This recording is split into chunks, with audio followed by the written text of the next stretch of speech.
Well, hey, I'm Kate Holland, your agent with Heart. Why do I do what I do? Because I love helping buyers find the perfect property and sellers maximize their profit.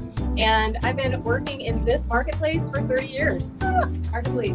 And what I have for you today, hopefully, will be informational about who I am, a little bit about the NAR settlement. If you don't know what that is, we can get into that a little later. If you have questions, I'll try to answer those at the end if we have time. I'll have about 10 minutes to present with about 5 minutes for questions. So keep your questions. And may I ask you a favor? Yes. Okay, thank you for that. I am just going to be giving you ideas that I have. These are my own thoughts. They're not fact.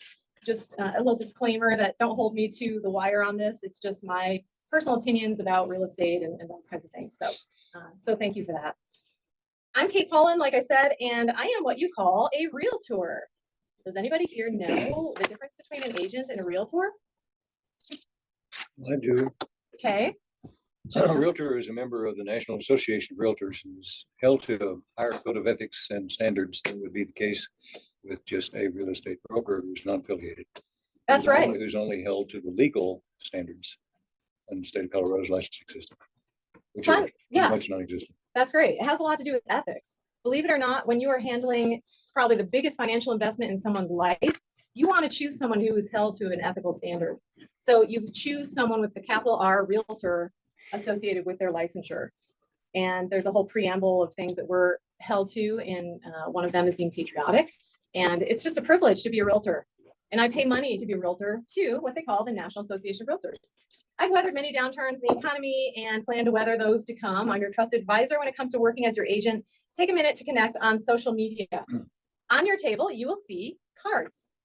On those cards are all of my social media connections. If you would please take a minute right now, get out your phones, connect with me on one of those mediums, and I'll have a prize for someone next week who connects with me on all of them. We have LinkedIn, Instagram, Twitter, Facebook, and YouTube. No TikTok? No TikTok. Good for you. That's just a time suck. TikTok in English means time suck. Again, these are opinions, not facts. But I concur with her 100%. All right. In November, I was contacted by the owner of Real Producers magazine to be featured in the Boulder County edition of Real Producers. You can see it's this beautiful print. I was honored to have Christine Brown interview and write a piece and some photos by Miranda Production Photography. With the help of AI, I was able to import the text into Video Creator, and this is how it turned out.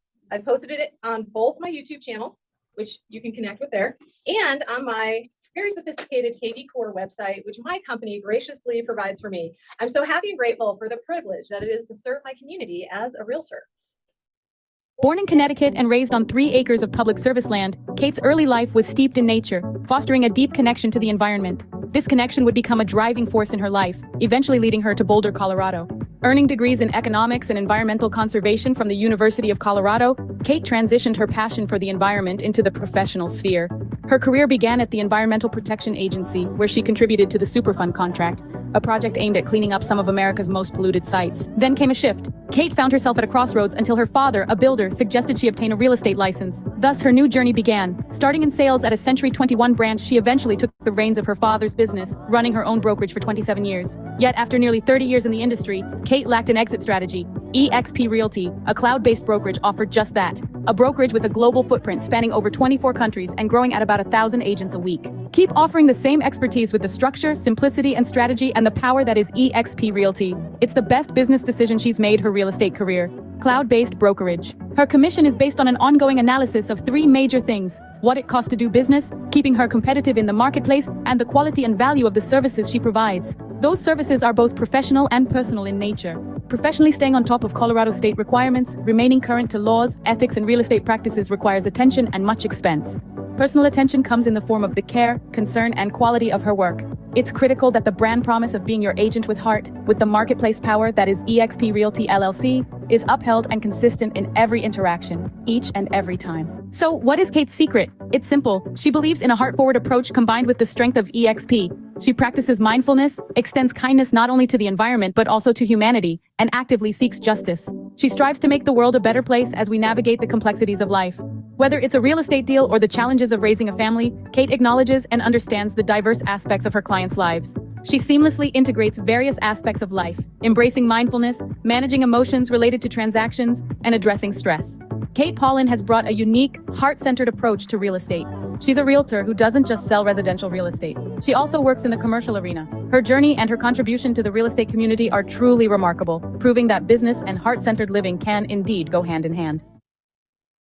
If you'd like, thank you. If you'd like to learn how to turn text into video, let me know. I am finding that what's going to make or break realtors that are going to stay in the business is whether or not they can understand AI or not.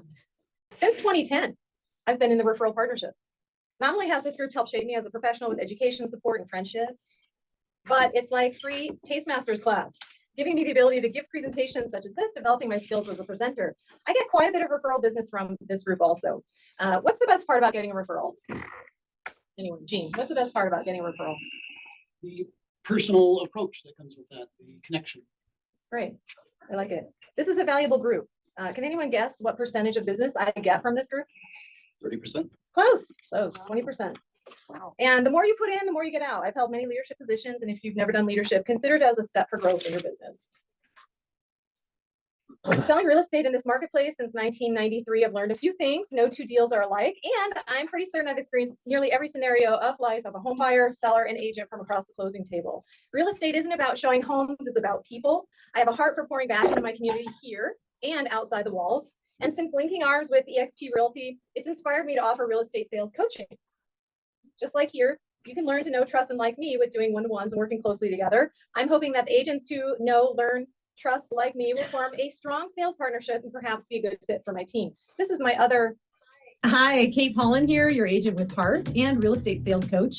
I don't pretend to know everything about residential real estate sales, but I've been at it since 1993. I've seen ups, I've seen downs, and really I just want to offer you information that I've learned over the years that might help you to grow both professionally, personally, and spiritually. I offer free weekly online webinars, Mondays 8:30 to 9 a.m. on Zoom, monthly coaching events that are live and in Zoom, and one-on-one coaching.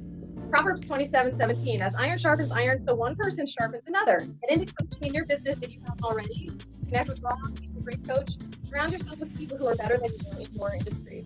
What does NAR have to do with me? The National Association of Realtors was founded as the National Association of Real Estate Exchange in 1908 in Chicago. It was small, 19 boards, one state association. Their objective, to unite the real estate men of America with the purpose of effectively exerting a combination of influence upon matters affecting real estate. And I joined and wanted to be considered a realtor, something that could hold merit in society, not just an ordinary agent. I had to join. Membership had its privileges. Realtors have always been regarded as the group of caring people that offered community service in addition to holding level professionalism and ethics to a high standard while selling real estate. NAR was established and is in existence to protect the public from real estate sales bad behavior. It is a good thing. So why? Why is this going on with the NAR lawsuit? Let's just look at this, shall we? This is from the NAR website as of yesterday. The average real estate sales agent salary in the United States, $46,000. That's not much. Yet, we're not in the money and not in the business of money grubbing, and we barely scrape by. Here's where my subjective thoughts come in. This is just opinion. Even though we only make a little bit of money, 8 jurors in Missouri determined our industry is all about the money and not about the people, citing price fixing of commissions. They likely didn't know how many tireless hours and tears cried with clients, over agents, over deals, or how I will dump my commission into a deal just to make it happen. Do you know when I get paid? On the closing day. That means sometimes I work with clients for hours, showing them property, writing offers, never get paid. Sometimes somebody calls me and says, hey, I saw a house, I want to buy it, and it's a quick deal. But for the most part, we put in hours and energy and heart to make it happen because we love what we do. Sadly, NAR didn't fight the fight. They simply rolled over along with brokerages that make over $2 billion in sales. Trillions of dollars have been pushed out of these companies into whose hands we don't know, all implicated in being sued very large sums of money. Did the jurors know about our realtor code of ethics? I don't think so. Did they ever work with a realtor like me? I don't think so. July 24th, 2024 is possibly going to be a sad day for this industry that does very good for the community.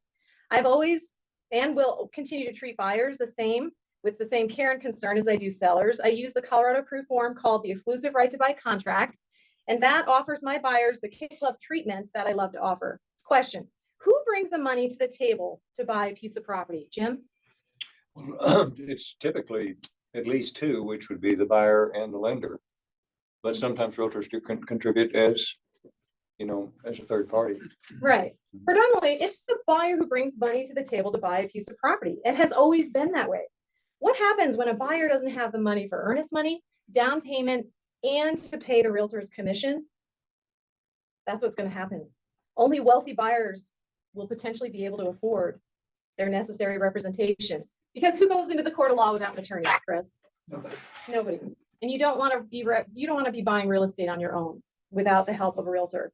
I'll leave you with one thought. Since the turn of the century, buyers and sellers came to know that in order for people of little means to enjoy home ownership, their representation was paid by the buyer, but at the day of closing and out of seller's proceeds. Smart people determined that method was how all buyers, rich and poor, could purchase and have the necessary representation they needed for closing at the time of closing. Representation has never been free. Equal housing had opportunity. Come July 24th, the opportunity for all, especially the poor, will be at great risk, as buyers will then be responsible for paying for their own representation. The DOJ is getting involved. They may come back full circle to realize that this is really how the indigent people are able to buy homes, is to make everything paid at closing. And again, the buyer brings the money to the table. It's not like the seller is paying for it. The money came from the buyer, and that's who's going to pay commission. That's my presentation for today.